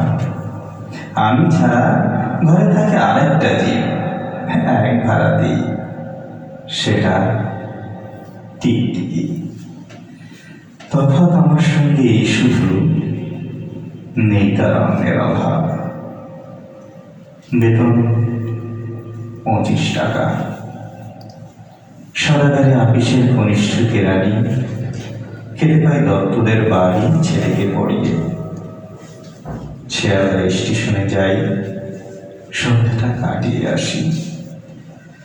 আরো যাবার দায় বাজে, ইঞ্জিনের ধস ধস, বাঁশির আওয়াজ, যাত্রীর ব্যস্ততা, কুলি হাঁকাহাঁকি। 10:30 বেজে যায়। তারপরে ঘরে এসে নিরালা নিঝুম অন্ধকার। ধলেশ্বরী নদী তীরে পিসিদের গ্রাম। তার দেওয়ারের মেয়ে অভাগার সাথে তার বিবাহের ছিল ঠিকঠাক, লগ্ন শুভ, নিশ্চিত প্রমাণ পাওয়া গেল। সেই লগ্নে এসেছি পালিয়ে, মেয়েটা তো রক্ষে পেলে, আমি পথই বচন। ঘরেতে এলো না সে তো, মনে তার নিত্য আসা যাওয়া, পরনে ঢাকাই শাড়ি, কপালে সিঁদুর। বর্ষার ঘনঘোর, ট্রামের খরচা বাড়ে, মাঝে মাঝে মাইনেও কাটা যায়। গলিটার কোণে কোণে জমে ওঠে, পচে ওঠে আমের খোসা ও আঠি, কাঁঠালের ভুতি, মাছের কানকা, মরা বেড়ালের ছানা, ছাই পাশ আরো কত কি যে। ছাতার অবস্থাখানা জরিমানা দেওয়া মাইনের মতো, বহু ছিদ্রতা। আপিসের সাজ গোপীকান্ত গোসাইয়ের মনটা যেমন সর্বদাই রসসিক্ত থাকে। বাদলের কালো ছায়া স্যাঁতস্যাঁতে ঘরটাতে ঢুকে কলে পড়া জন্তুর মতো মূর্ছায় অসার। দিন রাত মনে হয় কোন আধ মরা জগতের সঙ্গে যেন আষ্টে পৃষ্ঠে বাধা পড়ে আছি। গলির পরেই থাকে কান্তবাবু, যত্নে পাঠ করা লম্বা চুল, বড় বড় চোখ, শৌখিন মেজাজ, কর্নেট বাজানো তার শখ। মাঝে মাঝে সুর জেগে ওঠে এগুলির বিভৎস বাতাসে, কখনো গভীর রাতে, ভোরবেলা আধ অন্ধকারে, কখনো বৈকালের ঝিকিমিকি আলোয় ছায়ায়। হঠাৎ সন্ধ্যায় সিন্ধু বারোয়ায় লাগে তান, সমস্ত আকাশে বাজে অনাদিকালের বিরহ বেদনা। তখনই মুহূর্তে ধরা পড়ে এগুলিটার ঘোর নিচে দুর্বিসহ মাতালের প্রলাপের মতো। হঠাৎ খবর পাই মনে, আকবর বাদশার সঙ্গে হরিপদ কেরানির কোনো ভেদ নেই। মাসির করুণ ডাকবে, ছেঁড়া ছাতা, রাজছত্র মিলে চলে গেছে এক বৈকুণ্ঠের দিকে। এ রাত যেখানে সত্য, অনন্ত গধূলি লগ্নে, সেইখানে বহি চলে ধলেশ্বরী। তীরে তমালের ঘন ছায়া, আঙিনাতে যে আছে অপেক্ষা করে, তার পরনে ঢাকাই শাড়ি, কপালে সিঁদুর। ধন্যবাদ, থ্যাংক ইউ। তারিক ভাই, পুরো গান দিয়ে শেষ করব আপনার কবিতায় বলেছেন।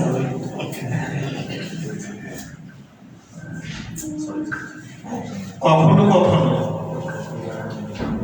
নিজেকে খুব ক্ষুদ্র মনে হয়, বিশেষ করে রবীন্দ্রনাথের কাছে আসলে। রবীন্দ্রনাথের কবিতা, গান যখন শুনছি, আসলে শুনতে এসেছি আজকে, তখন নিজেকে কেবলই ক্ষুদ্র মনে হচ্ছে।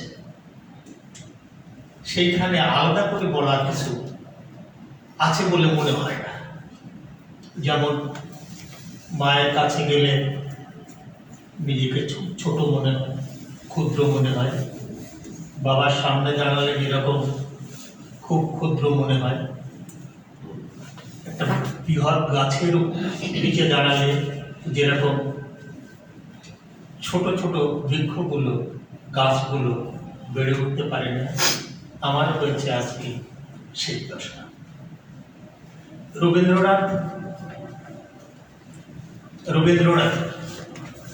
রবীন্দ্রনাথ একজন বহুজন, আজকে যুক্ত এই শিরোনামে একটা অনুষ্ঠানের আয়োজন করেছে। আসলে আমি এসেছি রবীন্দ্রনাথের প্রতি শ্রদ্ধা জানাতে। রবীন্দ্রনাথ আমাদের সকলের। রবীন্দ্রনাথ কেন রবীন্দ্রনাথ, এই প্রসঙ্গে যদি একটু আমরা সামান্য একটু বলতে চাচ্ছি। রবীন্দ্রনাথ এই জন্য রবীন্দ্রনাথ যে 1000 বছরের বাংলা সাহিত্যে আমরা যদি পর্যালোচনা করি, আমরা যদি হেঁটে আসি সেই 1000 বছর পথ ধরে, সেখানে দেখতে পাই বড় বড় ক্যানভাসের কথা। হ্যাঁ, কখনো কখনো ব্যক্তি এসেছে, যখন আমরা সবাই একটা করে কবিতা পড়ছিলাম বা পড়ছি বা একটা করে গান শুনছি, তখন মনে হচ্ছে আমার জানালাটা খুলে গেল, মনে হচ্ছে আমার দরজাটা খুলে গেল। রবীন্দ্রনাথ আধুনিক বিশ্বের আধুনিক কবিতার যে গীতিময়তা, সেটা বুকের মধ্যে ধারণ করেছিলেন।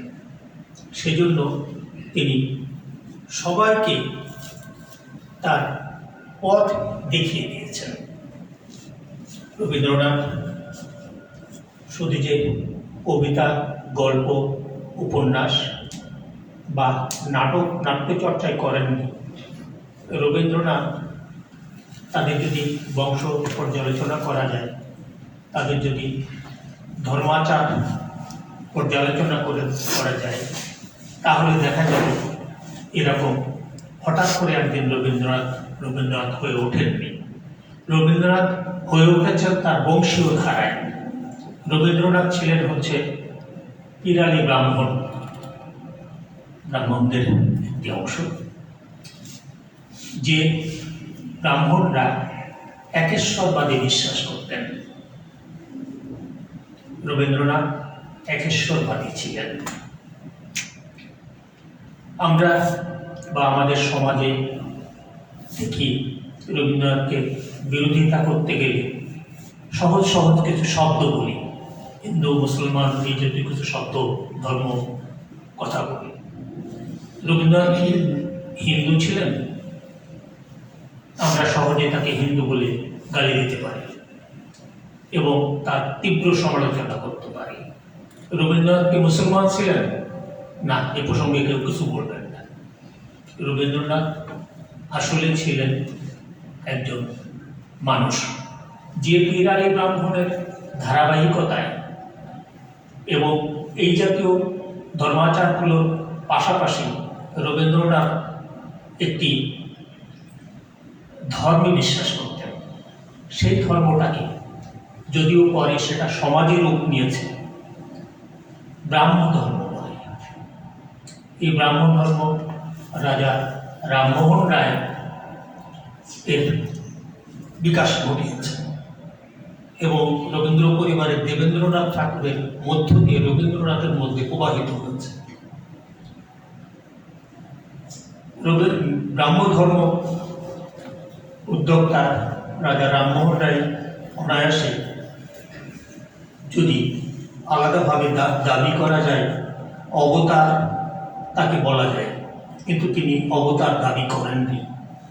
কিন্তু তার যে চেতনা, সেটা ধারাবাহিকভাবে বুকের মধ্যে লালন করেছেন, পালন করেছেন এবং নিজের মধ্য দিয়ে, লেখার মধ্য দিয়ে, শিল্প চর্চার মধ্য দিয়ে রবীন্দ্রনাথ এগিয়ে নিয়ে গেছেন। এবং এমনও হয়েছে এই সমাজ ব্যবস্থায় ব্রাহ্ম ধর্মটা শেষ পর্যন্ত ব্রাহ্ম সমাজ বলে একটি সমাজে রূপ দিয়ে তার মৃত্যু ঘটানোর চেষ্টা হয়েছে, কিন্তু তার চেতনাটা থেকে সেই চেতনার উজ্জীবিত হয়েছে মানুষ। আজকের বিষয় বলতে গিয়ে বারবারই মনে পড়ছে ওই লাইনটি, নাগিনীরা ফেলিতেছে বিশ্বাস। তখনও ফেলেছে, এখনো ফেলছে। রবীন্দ্রনাথের একের মধ্যে বহুকে দেখার যে আকাঙ্ক্ষা, রবীন্দ্রনাথ এজন্য রবীন্দ্রনাথ আধুনিক এবং গীতিময়তার মধ্য দিয়ে এসছে বলে আমরা প্রত্যেকেই তার ব্যক্তির মধ্যে সমষ্টিকে খোঁজার চেষ্টা করেছি এবং এক আলোককে, বিশ্বালোকে, অনন্ত লোকে নিয়ে নেয়ার ভাবনা করেছে। এবং সেই জন্য রবীন্দ্রনাথ সবসময়, এমনকি ঘুম থেকে উঠলে রবীন্দ্রনাথ, এক পা হাঁটলে রবীন্দ্রনাথ, আমার জানালার পর্দায় রবীন্দ্রনাথ, আমার ওই টিকটিকির কাছে আমার রবীন্দ্রনাথ, আমার পায়ের ধুলোর শব্দের মধ্যে রবীন্দ্রনাথ, আমার রবীন্দ্রনাথ গাছের পাতা নড়ছে তার মধ্যে রবীন্দ্রনাথ, আকাশে চাঁদ উঠছে তার মধ্যে রবীন্দ্রনাথ, আকাশটা হেসে উঠছে তার মধ্যে রবীন্দ্রনাথ, এবং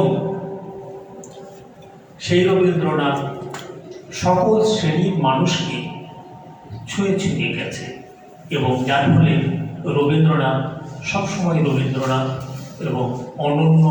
তিনি দেশে, বিশ্বলোকে, এমনকি অনন্ত লোকের সাথে তিনি সব সময় আমাদের বুকের মধ্যে, এবং তিনি আছেন, তিনি থাকবেন। তিনি আমাদের সবচেয়ে প্রিয়। আমরা তাকে শুধু আজকে শ্রদ্ধা জানিয়ে শুধু একটি কথা বলবো, তিনি হ্যাঁ, তার যদি সময়কালটা আমরা বিবেচনা করি তাহলে দেখব যে নবাবী আমল শেষ হচ্ছে, নীল বিদ্রোহ স্থগিত হচ্ছে। এর পরের বছরই 1861 রবীন্দ্রনাথের জন্ম। মির্জাফর তখন মাথা নত করছে, তার পাপের দায় ভোগ করছেন। এরপর আমরা দেখছি যে ঠিক তার আগ দিয়ে বিহারীলাল আছেন, মাইকেল মধুসূদন দত্তের মহাকাব্যিক বিষয়গুলো আছে, তার মধ্যে ব্যক্তিকে স্বতন্ত্র রূপে বের করে নিয়ে আসছেন একজন রবীন্দ্রনাথ, এবং তিনি যাচ্ছেন, তাকে আটকে রাখা হচ্ছে, একটা বৃত্তের মধ্যে রাখার চেষ্টা হচ্ছে, কিন্তু তিনি সেই বৃত্তকে ভেঙে বেরিয়ে আসছেন। তিনি আসছেন, তাকে দায়িত্ব দেওয়া হচ্ছে ব্যবসার জন্য, এই দেশে নিয়ে আসা হচ্ছে। তাকে নিয়ে আসার পরে তাকে আমরা হয়তো অনেকেই জানি না বা অনেকেই জানি এরকম যে রবীন্দ্রনাথ যখন কুষ্টিয়া আসলেন, কুষ্টিয়া আসার সময় তাকে যে কাজটি হলো যে নিম্ন শ্রেণীর মানুষের সাথে মেলামেশার জন্য, এবং নিম্ন শ্রেণী বলতে এখানে বোঝানো হয়েছে বাউল সম্প্রদায়দের জন্য, লালনের অনুসারীদের জন্য। তাকে রবীন্দ্রনাথ দীর্ঘদিন এই শিলাইতে ধরে থাকার পর একটা সময় তার পারিবারিকভাবে নিষেধাজ্ঞা দেওয়া হলো, তুমি ওখানে আর যেতে পারবে না, এবং শেষ পর্যন্ত তার কুষ্টিয়া আসা চিরদিনের জন্য বন্ধ হলো, এবং শেষ পর্যন্ত তাকে শাহজাদপুর থেকে তাকে দায়িত্ব দেওয়া হলো। কিন্তু রবীন্দ্রনাথ তো সার্বজনীন, তার ছোট গল্পগুলো যেরকম দেখি, তার কবিতা যেরকম দেখি, এবং রানা বলছিলেন যে প্রথম বিশ্বযুদ্ধ, দ্বিতীয় বিশ্বযুদ্ধ, এবং এর মধ্য দিয়ে যে শান্তির বাণীগুলো নিয়ে যাচ্ছেন, তিনি আজন্ম একজন বাউল ছিলেন, আজন্ম বাউল ছিলেন এবং দার্শনিক ছিলেন, দিক নির্দেশক ছিলেন। তার দিক নির্দেশনায় আমরা আজও আপ্লুত হই, এবং পরিবর্তিত বিশ্বে যেরকম আমরা আবার বলছিলাম যে একটা বড় বৃক্ষের নিচে ছোট বৃক্ষ খুব কম জন্মায় আর কি, তো রবীন্দ্রনাথের নিচে খুব কম ছোট ছোট বৃক্ষ হয়তো জন্মাবে, কিন্তু রবীন্দ্রনাথই থেকে যাবেন। এই রবীন্দ্রনাথকে তার জীবদ্দশায় অনেক লাঞ্ছনা গঞ্জনা সহ্য করতে হয়েছে। তার সন্তানদের একের পর এক মৃত্যু, তার স্ত্রী, তার প্রেমিকা বলি বা ভাবি বলি বা যাই বা বৌদি বলি, যেই বলি না কেন, এই সব কিছুর মধ্যেই হচ্ছে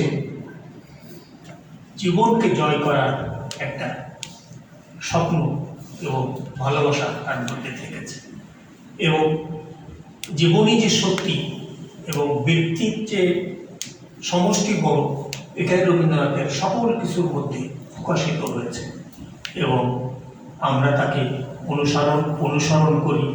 আমরা তাকে হয়তো ধর্মীয় দৃষ্টিকোণ থেকে আমি ধর্মের কথা কম বলতে চাই, তারপরেও ধর্মীয় দৃষ্টিকোণ থেকে আমরা তাকে হয়তো অবতার বলি না, কিন্তু আসলে তিনি বাঙালির, আমি কোনো হিন্দু মুসলমান এজেত শব্দ বলছি না, বাঙালির তিনি একজন অবতার ছিলেন। তার প্রতি আজকে শ্রদ্ধা জানিয়ে যুক্ত চমৎকার অনুষ্ঠানের আয়োজন করেছে এবং যুক্তের প্রতি অনেক কৃতজ্ঞতা আর কবি রবীন্দ্রনাথের প্রতি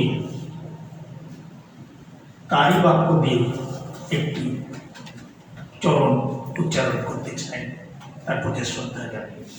আমার মাথা নত করে দাও হে তোমার চরণ ধরে। ধন্যবাদ মল্লিক ভাই। আর বোধহয় এখানে যারা পড়তে চান বা কথা বলতে চান তারা কম বেশি সবাই করেছেন। আর এখন চলে এসো অর্ঘ্য শাশ্বত চক্রবর্তী। অর্ঘ্য কি কবিতা পড়বে? আসো। ফোনটাকে ক্যামেরাটা সেট করে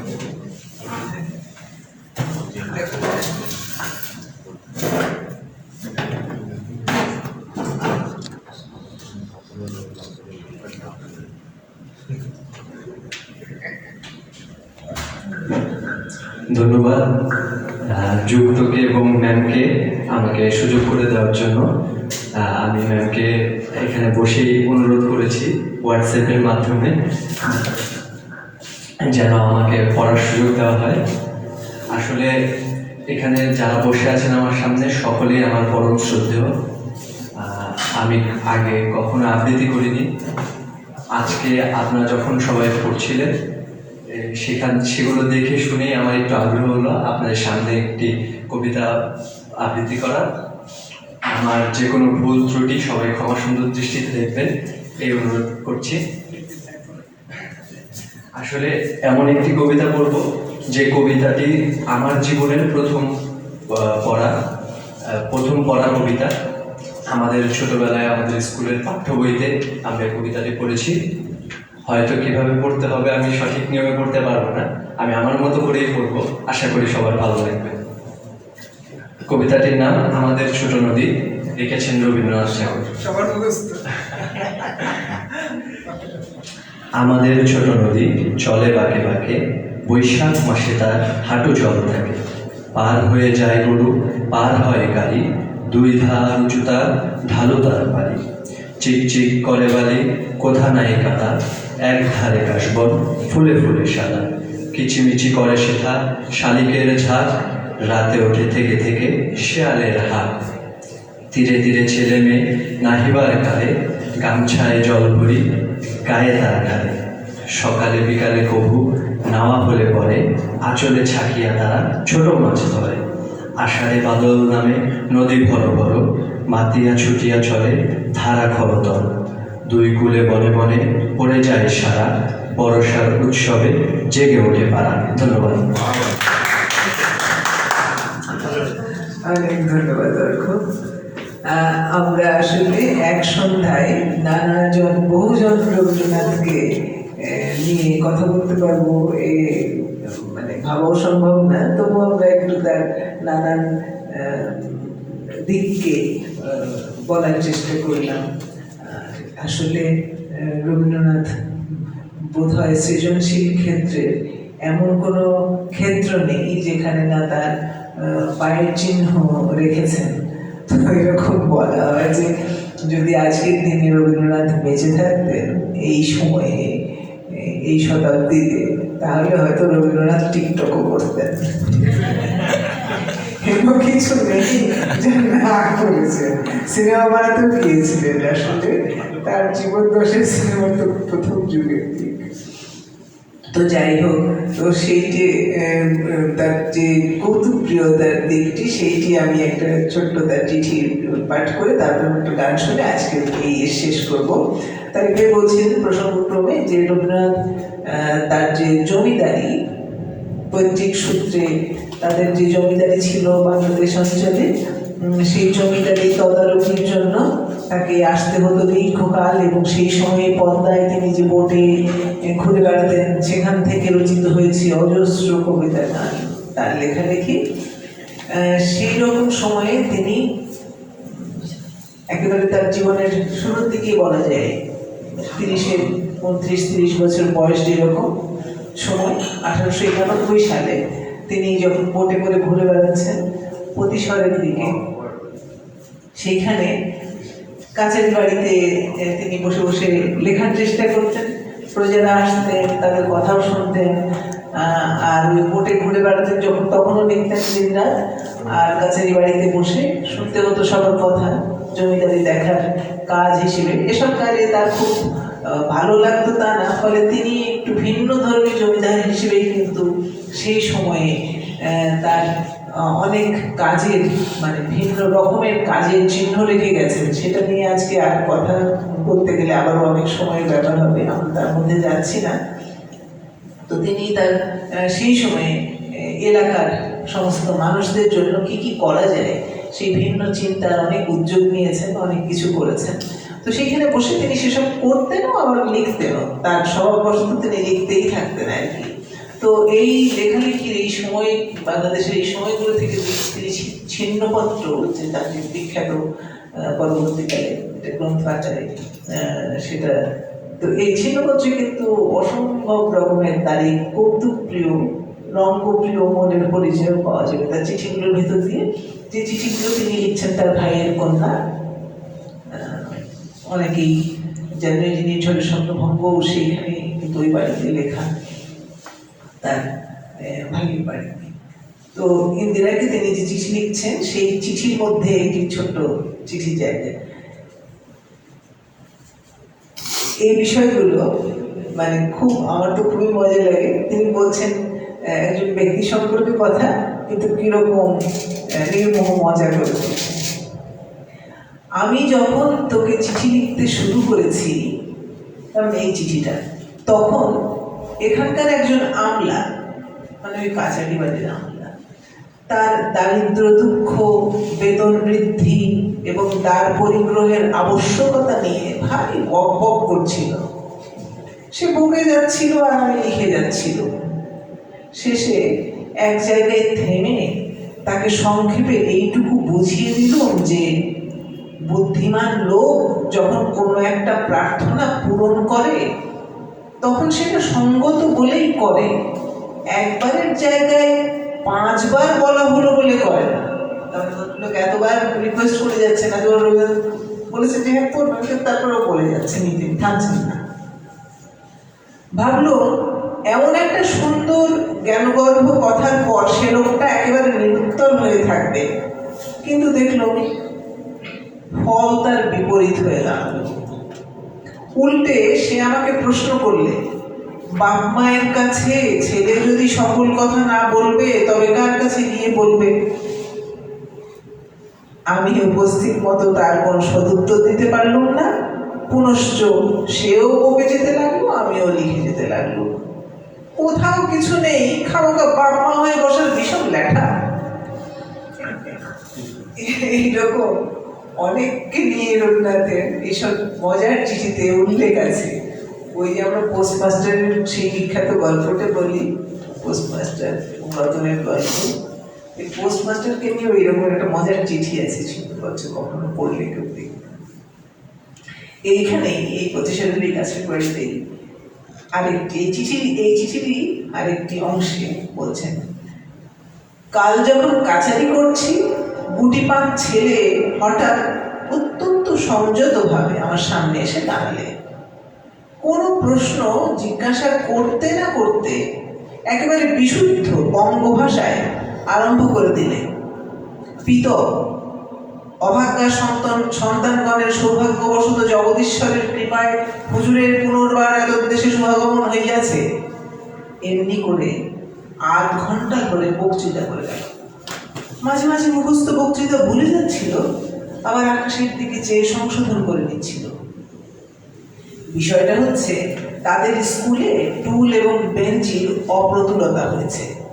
সেই কাষ্ঠাসন অভাবে আমরাই বা কোথায় উপবেশন করি, আমাদের পূজনীয় শিক্ষক মহাশয় বা কোথায় উপবেশন করেন, এবং পরিদর্শক মহাশয় উপস্থিত হইলে তাহাকেই বা কোথায় আসন দান করা যায়। ছোট্ট ছেলের মুখে হঠাৎ এই অনর্গল বক্তৃতা শুনে আমার এমন হাসি পাচ্ছিল, বিশেষত এই জমিদার কাছারিতে, যেখানে অশিক্ষিত চাষারা নিতান্ত গ্রাম্য ভাষায় আপনাদের যথার্থ দারিদ্র দুঃখ জানায়, যেখানে অতিবৃষ্টি দুর্ভিক্ষে গরু বাছুর হাল লাঙল বিক্রি করেও উদারণ্যের অনটনের কথা শোনা যাচ্ছে, যেখানে অহরহ শব্দের পরিবর্তে রহরহ অতিক্রমের স্থলে অতিক্রয় ব্যবহার করা হচ্ছে, সেখানে টুল বেঞ্চির অভাবে সংস্কৃত বক্তৃতা কানে এমনই অদ্ভুত শোনায়। অন্যান্য আমলা এবং প্রজারা এই ছোকরার ভাষার প্রতি এতাদৃশ্য দখল দেখে অবাক হয়ে গিয়েছিল। তারা মনে মনে আক্ষেপ করছিল, বাপ মারা আমাদের যত্ন করে লেখাপড়া শেখায়নি, নইলে আমরাও জমিদারের সামনে দাঁড়িয়ে এইরকম শুদ্ধ ভাষায় নিবেদন করতে পারতাম। আমি শুনতে পেলাম একজন আরেকজনকে ঠেলে ঈষৎ বিদ্বেষের ভাবে বলছে, একে কে শিখিয়ে দিয়েছে দেখো। আমি তার বক্তৃতা শেষ না হতেই তাকে থামিয়ে বলল, আচ্ছা তোমাদের টুল বেঞ্চির বন্দোবস্ত করে দেব। তাতেও সে ছোকরাটি দমল না। সে যেখানে বক্তৃতা ভঙ্গ করেছিল সেইখান থেকে আবার আরম্ভ করলে, যদিও তার আবশ্যক ছিল না, কিন্তু শেষ কথাটি পর্যন্ত চুকিয়ে প্রণাম করে তবে বাড়ি গেল। বেচারা অনেক কষ্টে মুখস্থ করে এসেছিল। আমি তার টুল বেঞ্চি না দিলে সে ক্ষুণ্ণ হতো না, কিন্তু তার বক্তৃতা কেড়ে নিলে বোধহয় অসহ্য হতো। সেই জন্য যদিও আমার অনেক গুরুতর কাজ ছিল, তবু খুব গম্ভীরভাবে আত্মবান্ত শুনে গেল। সমজদার লোক যদি আর একটা কেউ উপস্থিত থাকতো, তাহলে বোধহয় আমি ছুটে অন্য ঘরে গিয়ে হেসে আসতো। কিন্তু জমিদারিটা আসলেই হাস্য রসপ্রিয়তা প্রকাশের জায়গাই নয়, এখানে কেবল গাম্ভীর্য এবং বিজ্ঞতা। এই হলেন রবীন্দ্রনাথ। তাকে দেখে মনে হয় না যে এইরকম দুষ্ট কৌতুকতা তার মাথার মধ্যে সারাক্ষণই খেলে। আচ্ছা, আমি একটা রবীন্দ্রনাথের চিঠি পড়তে পারি? নিশ্চয়ই পড়ুন, তাহলে তারপরে আমরা কাজ শুরু। সুরেন ঠাকুরকে লেখা একটা চিঠি আছে। আচ্ছা, আজকে শেষ করুন। হাসির কথা হলো যখন আমি একটু বলি, এই চিঠিটার শিরোনাম হচ্ছে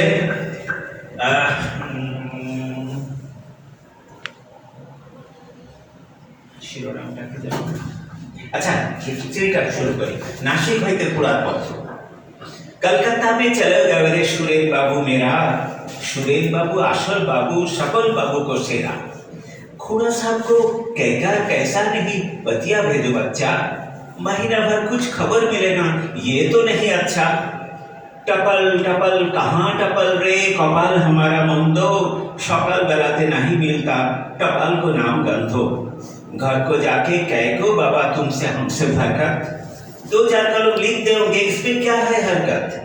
प्रवास को एक सीमा पर हम बैठे अच्छी एकला, सूरी बाबा को वास्ते आंखों से बहुत पानी निकला।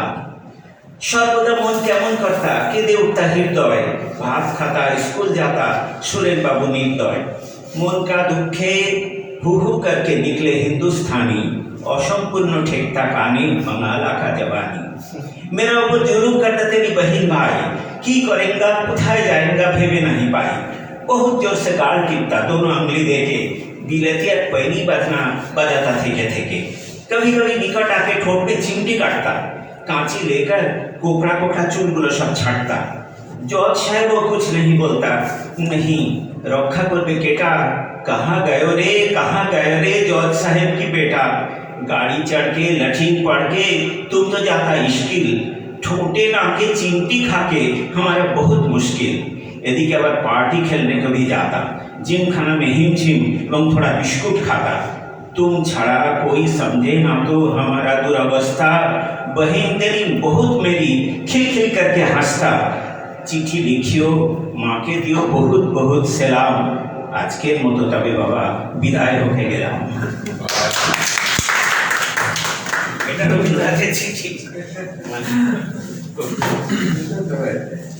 আমরা একটু গান দিয়ে শেষ করি, তাহলে যদি চলে আসে।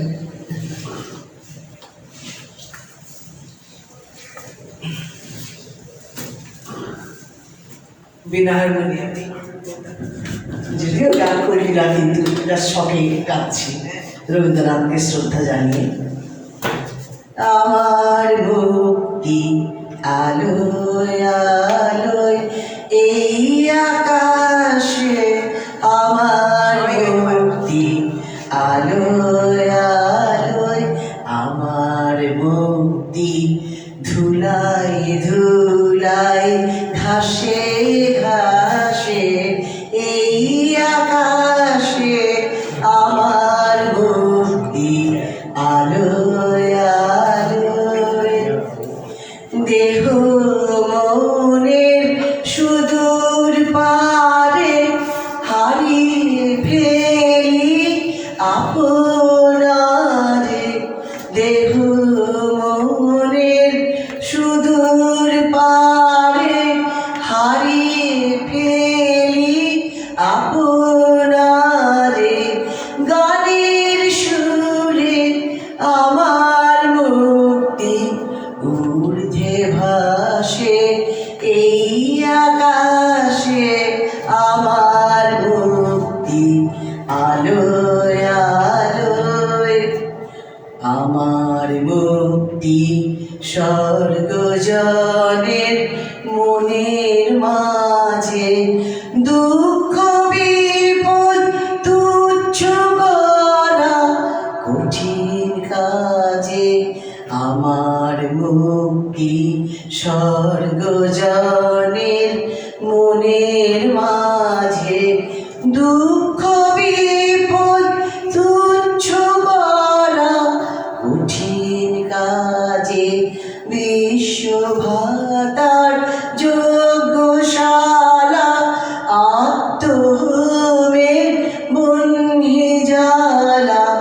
বিশ্বভাতার যজ্ঞশালা আত্মহোমের বহ্নি জ্বালা। জীবন যেন এই আহুতি মুক্তি আসে এই আকাশে, আমার মুক্তি আলোয় আলোয় এই আকাশে, আমার মুক্তি আলোয় আলোয়। ধন্যবাদ। এবং যারা উপস্থিত তাদের সবাইকেও ধন্যবাদ। আমাদের সকলের রবীন্দ্রনাথ সঙ্গেই আছেন এবং থাকবেন, এই আমাদের পরস্পরের জন্য শুভকামনা। আজকের মতো আমাদের এই আয়োজন 22শে শ্রাবণের সন্ধ্যায় শেষ করছি।